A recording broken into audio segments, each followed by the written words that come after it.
êtes beaux. Applaudissez encore très fort pour vous. Ah oui, mais vous êtes très beaux. Et en plus, ce monde est beau. Le monde est formidable. Ah oui, le monde est formidable. Seulement actuellement, pas vraiment formidable. Parce que quand on regarde... De me sortir de ma pauvreté. Hein? Le vieillard ayant entendu parler de la paresse légendaire de Famara, sourit et lui dit, mon fils, je vais t'aider à sortir de ta pauvreté. Prends ces canaris et retourne dans ton village. Arrivé, choisis un lopin de terre. Défriche, laboure, sème. Recueille la sueur de ton front. Remplis ces canaris et reviens me voir à la fin de la saison. Avec le canari rempli de la sueur de ton front, je vais fabriquer le remède qui va t'aider à sortir de ta pauvreté. La soirée de contes écho du temps, organisée par le collectif des artistes paroliers CAP, est un moment de partage et de convivialité au cours duquel des conteurs professionnels vous entretiennent avec des histoires qui font voyager dans le temps.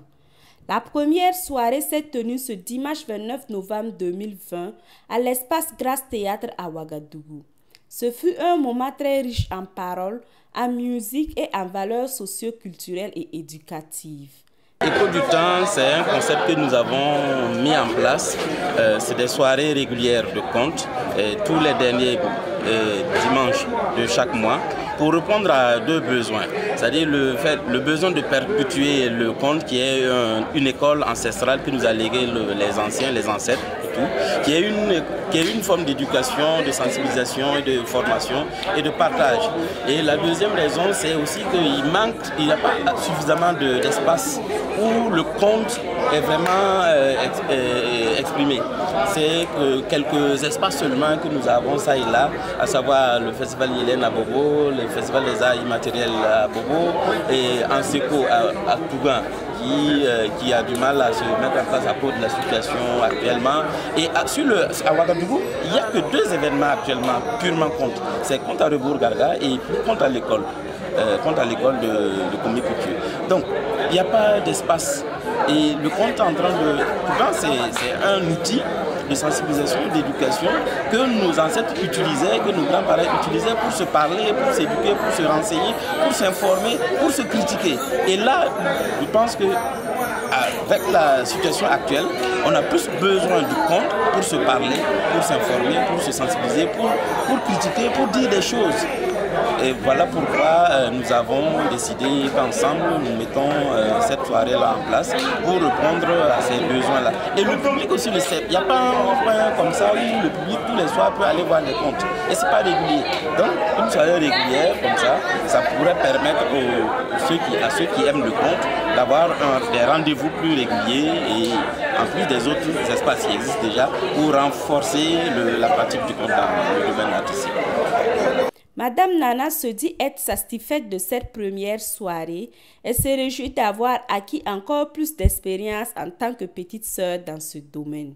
Vraiment, le moment, c'était tout simplement super. Parce que quand tu vois les aînés qui avancent à grands pas, nous, ça nous donne du courage pour se préparer et de ne pas jouer sur le chemin. Voilà. Donc je crois qu'on a pris un peu d'expérience ce soir et on a intérêt à aller plus de l'avant pour encore mieux faire. Parce qu'aujourd'hui, tout passe par la parole, tout simplement. Il invite... c'est toujours demander à la population de soutenir. Quand il y a les spectacles contes, c'est vrai que les spectacles théâtrales, c'est bien, mais les contes aussi font partie. C'est une autre étape aussi qui donne des messages forts, qui sensibilise, qui prépare même les parents à mieux avoir l'approche avec les enfants. Parce qu'avant, nos aînés nous conseillaient comme ça, on ne nous tapait pas. Mais il y avait des paroles qui adoucissaient et qui nous amenaient à comprendre mieux la vie. Donc je crois qu'on a un grand pas. Et on demande toujours le soutien de la population pour aller de l'avant dans ce cas. Il faut noter que les soirées de contes écho du temps, c'est chaque dernier dimanche du mois à l'espace Grâce Théâtre à la cité Anne 3. Prix d'entrée, 1000 francs adultes et 500 francs prix d'étudiants et enfants.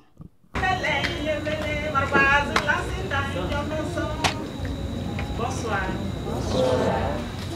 On dit chez nous, c'est le conteur, c'est celui qui agrémente la vie d'une société avec son type de personne. Moi, je ne suis pas de menteur, je vais juste vous raconter une histoire. Quand je dis Manibet Djeka, vous répondez Amen. Justement, il y a des gens qui le savent. Manibet Djeka veut dire voici mon histoire, après veut dire raconte. C'est ensemble. C'est la langue des femmes. Manibet Djeka, c'est l'histoire de la